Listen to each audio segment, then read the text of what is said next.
Hello, my name is Voya and welcome to my deep guide.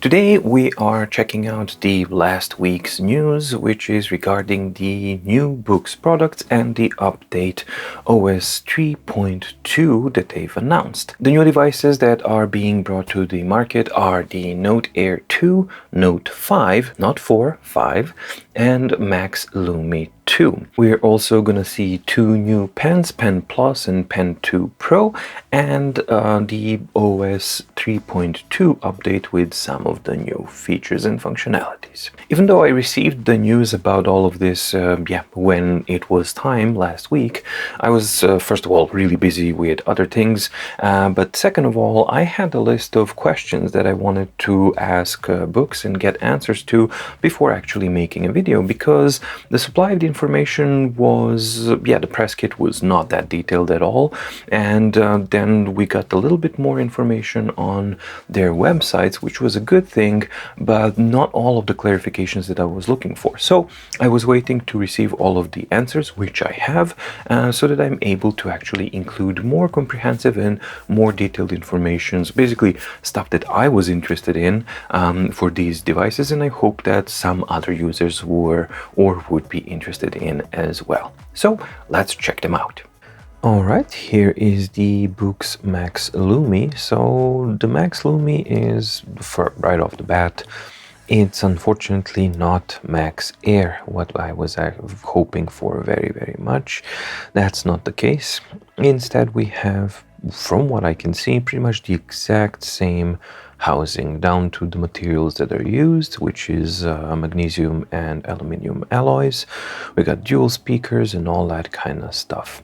If we go right off to the specifications, the number one improvement on Max Lumi is that it is using the E-Ink Carta 1250, the new display panel from E-Ink, which is supposed to have faster refresh, better ghosting performance, and better contrast. So that's something that I'm very much interested to see, and to see how actually that feels. Other than that, the resolution is the same. It's still black and white, of course, and we have the same, I don't know, they say like advanced octa-core processor, so maybe it's an updated octa-core processor or not. The specifications don't mention, and the release sheet didn't mention that. However, it has been beefed up from 4 GB of RAM up to 6 GB of RAM, and ROM storage has been upgraded or doubled from 64 to 128 GB of the superfast UFS 2.1 system, which is great, but maybe a bit of an overkill. I mean, I don't know, I'd rather have seen something else other than like more, because, well, I don't know, it's good to have. It's just not an area that I think Max Lumi was lacking in. We still have same connectivity wirelessly, but we'll talk about that a little. The wired stuff we'll talk a little bit later, and the same front light, warm and cold, which is good. Now, the other difference that we can see from here, it doesn't actually say anything around here, but once you actually dig around and you ask, you will notice that we no longer have the HDMI cable packed up with the Max Lumi.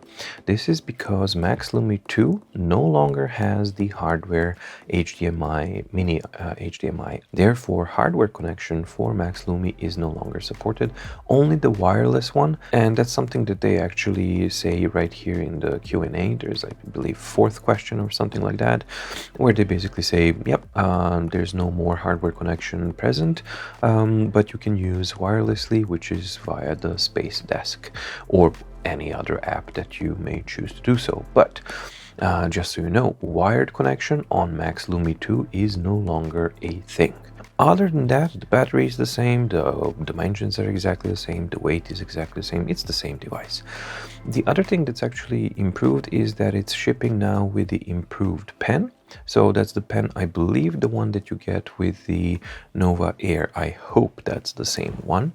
However, here we come to another point, which is for me a disappointment, which is the entire series has gotten the improved magnets and to hold the pen, except for Max Lumi, because yeah, I don't know why, but you can scroll all the way down to the pens and it says the magnetic shaft cannot be attached to Max Lumi 2, blah blah blah. So it seems that the magnetic capability of holding the pen is not present on Max Lumi, unfortunately. Another thing that I was also waiting for in the clarifications was whether or not all of the models have pre-applied screen protectors like the Nova Air does, and I have been assured that all 3 models do come now with the pre-applied screen protectors, which is really cool because Max Lumi already had a really good writing feel, but with the screen protector I think it's going to be even further improved like it has been on the Nova Air. So that's definitely something that's going to be interesting to test out, feel and see. All of the 3 models are coming with the Android 11. So Android 11 is coming as standard now on these devices, and they're coming with their own OS version 3.2, which is introducing some new things. I'm going to cover that in a separate section. So yeah, Android 11 and yeah, OS version 3.2 on these devices on Max Lumi 2 as well. Also, the writing surface on Max Lumi 2 is still plastic, so PMMA, so not glass, it is plastic like it was on the old Max Lumi as well, and it is using Mobius Flexible, so not HD Carta, which again, so no glass on the front, which is a good thing. And the price for Max Lumi 2 is $879 or euros, and I believe when you're buying it from them you get the case, you get the Boox pen included, some extra nibs and all that kind of stuff. The new thing is that also we have now Boox Euro Shop and Boox US Shop, so that's something that's worth checking out. Now here we have the, well, for some it's going to be the star of the show, but for me it's a very welcome change in design to finally see that the Note, in this case Note 5, is no longer looking the same as the Note line has looked like an old dated tablet. They have finally improved the design. Now one of my questions was why Note 5 not Note 4, and the answer is that in China number 4 represents bad luck, so they simply skipped it. So that's an interesting thing to see and hear. So inside, Note 5 is your standard Note device. It's pretty much exactly the same like the old Note was. So we have the HD Mobius Carta Flexible with the flat PMMA cover lens, so plastic cover, plastic screen, no glass on this one, on the front at least. It has the same display, so it's black and white, same resolution as before, etc, etc. The specifications are again pretty much exactly the same. It says advanced octa-core CPU. I don't know if it has been improved since the last generation, but even if it has, the differences are going to be minor. It has the same amount of 4 GB of LPDDR4 RAM, same 64 GB of UFS 2.1 ROM storage, same connectivity, same pretty much all of the stuff. What is different? Well, the difference is that this time I believe that this guy has an accelerometer, so it should have the ability to auto-rotate.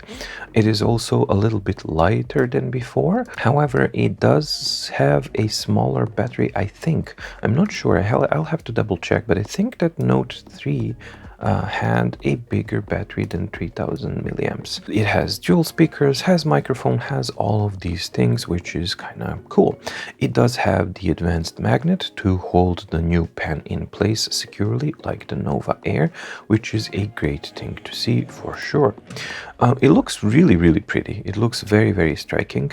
However, there is something to keep in mind. When I reached out to Boox about the new models, I had like 13 questions because the supplied booklet was really low on information, so I wanted to kind of clarify some things. And one of the things that has surprised me is that is made out of, they said, glass, which means that the I assume that the back is iPhone-ish or kind of like that, back glass plate. Now that to me sounds that it's going to be fragile, and then I checked out the website and sure enough it says delicate design. So as soon as somebody says delicate, that's careful wording, and that is an indication that yeah, it looks like Note 5 is going to be made out of glass. So yeah, I don't fully get it why. Sure, these things look great and they're fabulous to the touch, and it's like a really lovely type of a thing, but they're extremely fragile and brittle, and I mean, glass breaks. That's what glass does. Other than that, we also have the pre-applied screen protector onto the surface of the screen, providing better writing friction. And Note 5 also has a power button, I believe recessed power button. Yeah, you can't see it here, it should be around there, which is also doubling as a fingerprint sensor for locking and unlocking. Yeah, here it is, you can see it right there. Internally, it's an iterative update at best, because it's pretty much exactly the same specifications, exactly the same screen. It just has an accelerometer and yeah, that's about it. The software-wise, it got Android 11 and OS 3.2, and Note 5 ships with the sleeve, with the pen, the default pen, not the Pro Pen 2 or whatever it's called with the eraser, the ordinary one, for $569 and you get all of the same packages, etc, etc. Note Air 2 is an iterative update if I have ever seen one, so pretty much the same thing, the same housing that you have on Note Air. So there are absolutely, from what I can see, zero differences in the hardware itself on the outside between the Note Air and the Note Air 2. So the specifications, if you check them out, you have the same HD Carta glass screen. They say advanced octa-core CPU, but probably the same or maybe an incremental update. However, we do have a little bit of a bump in the specs, so now it matches the Note family, which is nice. So it has 4 GB of LPDDR4 and 64 GB of fast UFS 2.1 storage. So now Note Air matches the Note family, in this case Note 5. They're pretty much identical inside. The only difference between them is basically the housing, because everything else is the same, and I think that's a good thing to see.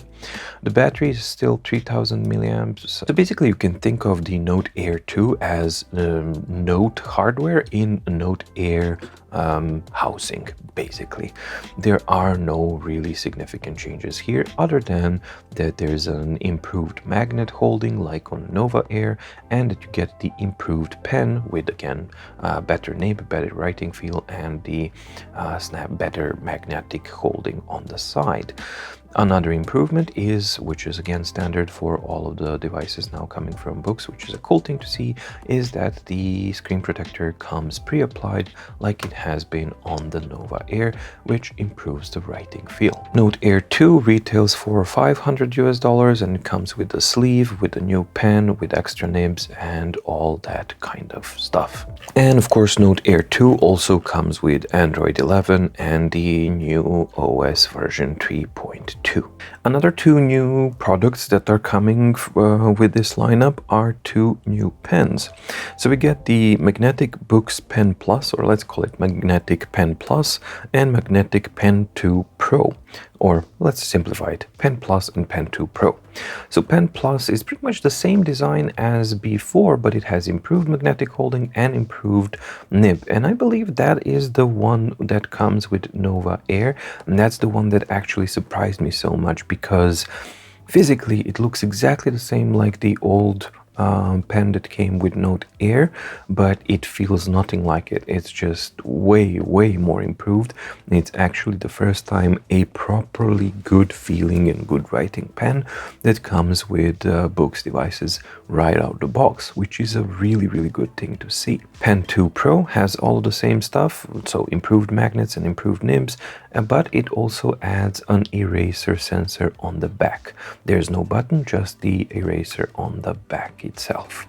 The standard pen is shipping with the new devices for free.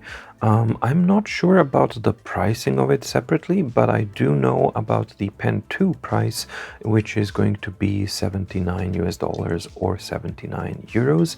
And the spare nib box with the new nibs is retailing at $20 or 20 euros. So one of the big things that's also been released now with these new products is also the version 3.2 update finally, because last time the last update was 6-7 months ago when we got 3.1, which was also like a significant update with significant amount of things improved, but it still was like a little over half a year ago. So it is a welcome thing to see that there's a new update coming, and that's part of their new updated policy. I'm just going to mention that because it's all over their site.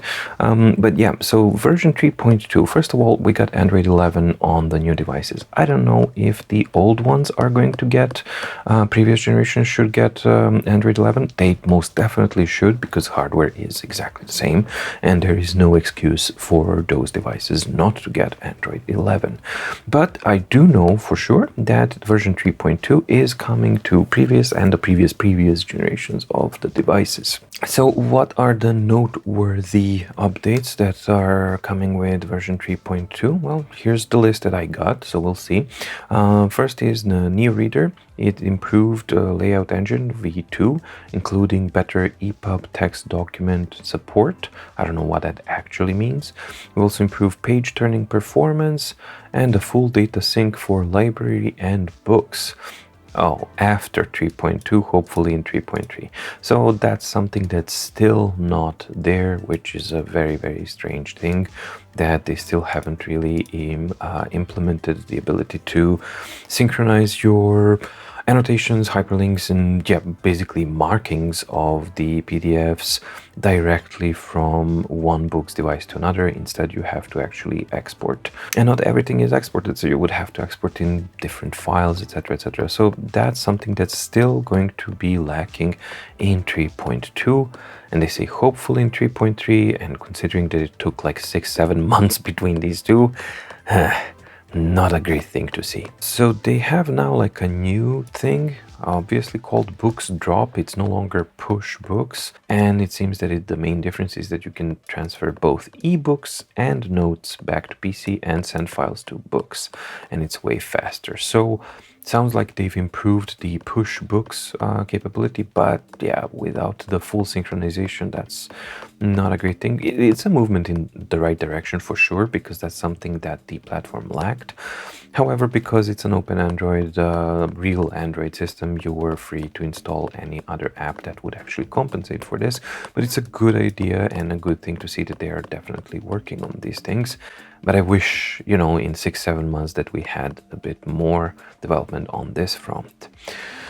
Note updates, a handful of new features for Notes, including new features to help the Note Air 2 become a creative tool. Customized pen brush slot, vector export. This is really cool. So we have, or vector, I believe that's vector export, because now we are finally able to export as vectors from the Boox device, which is really cool. It's going to be interesting to see how do they export, and because that allows you for lossless scaling and quality outside of your device, which is really cool to see.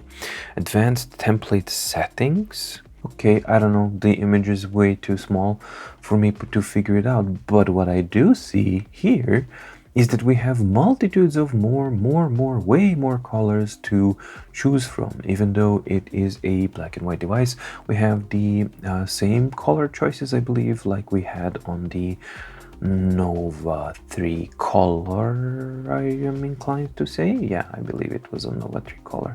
Okay, so that's an interesting thing to see. That's definitely improved. And there's the big one, which is OneNote and Evernote. Besides the update of pre-installed Note apps, taking notes with OneNote and Evernote will also see improvement in lower latency writing and quicker synchronization time.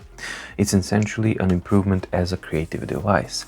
So it's not like the Bookin Notea, where they're using a solution that's actually applying improvement in writing speed on any third-party app, but it seems like they've done optimizations on the OneNote and the Evernote, the two most popular ones and most requested ones, and they should now be usable on a Boox platform. You should be able to write and take notes, they say, equally fast or lower latency.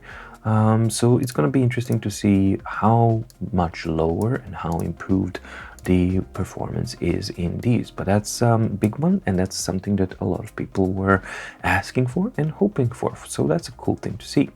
And then we have new UI, yet again, update for blah blah blah, simple and user-friendly, easily to adopt and best display settings on the new e-ink console. I think it remains to be seen what is actually happening, but to be perfectly honest, while the OneNote and Evernote update is definitely something that sounds good, we have to see how it performs, and there are definitely some improvements here that I can see, but none of it is really like super duper amazing. I mean, it's really cool stuff that we have: customized pen brush slot, we have improved vector quality and all that kind of stuff, so yeah, that's great. But effectively, we got two new things after 6-7 months, which is a new Boox drop standard so that you can transfer your data, which we have to see how it works.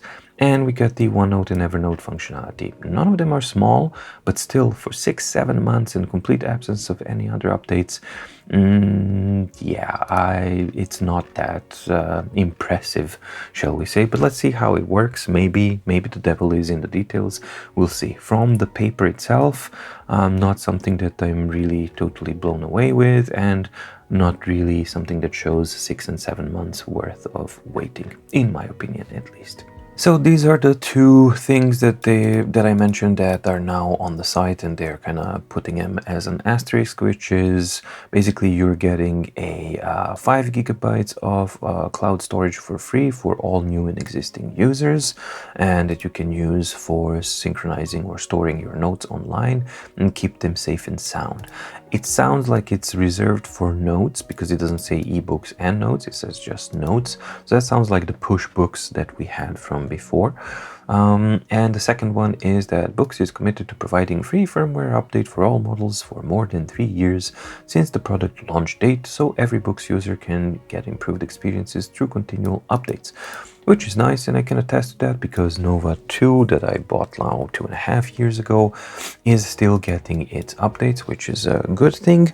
However, the part here with the continual updates, yeah, they are, but the time period between them is quite long, so they're not frequent updates. I mean, in 2021, we're gonna have 2 updates, basically, 3.1 and 3.2. Granted, 3.1 was a huge update, but between 3.1 and 3.2, we had, like, as I already mentioned, 6-7 months. So yeah, continuous updates are there, but they are not frequent. So that's something that you should definitely keep in mind. And it would be good to actually see more frequent and more dedicated type of development. So far still, like Supernote definitely is coming on top of the game in front of both Remarkable and the Boox as far as the frequency and the focus of the updates of the platform. I think they're still leading as far as I'm concerned, but Boox is a close second place. Alright, so that's the Boox lineup for 2021. So a full-on refreshment of the devices, but some of them are purely incremental, some of them are improvements, some are complete re-innovations, so it's still all over the place, as far as the products are going. I really had hoped and really had high hopes that it would be Max Air, not Max Lumi 2, but instead we got the same old housing, the same old design, the same old everything, including that we don't have magnetic functionality on the Max Lumi 2. But we got the new screen, which is really cool to see, and so that's something I'm very much interested in. And in combination with the improved screen protector, built-in screen protector, and the new pen, it promises to have even better writing experience and probably even latency with the new screen. That's going to be very interesting to see. Other devices, as I've said, it's like Note is finally having a complete redesign, looks more modern. Note Air pretty much remained the same. Nova Air, I really love. That's the one that was super awesome for me, and I'm glad that nobody is putting in more e-ink Kaleido 2 screen panels, because yeah, we don't really need more of those devices because that technology is not there yet. On the software side of things, let's wait and see, because as I said, the devil is in the details. So maybe this is just the first impression like that on paper. And let's not forget that OneNote and Evernote, if the improvements are truly considerable, so that it's like a major difference, then that one is a big one, and that's the one that is worth waiting for. But overall, I wish we had that library synchronization option part of being a part of 3.2, because that is something that the Boox platform currently does lack and has been lacking for quite some time. Either way, I am happy to report that the Note Air 2 and Max Lumi 2 are on their way, and they should be coming to me maybe sometime next week, at which point I'll unbox them, check them out, and do the reviews to you too as well.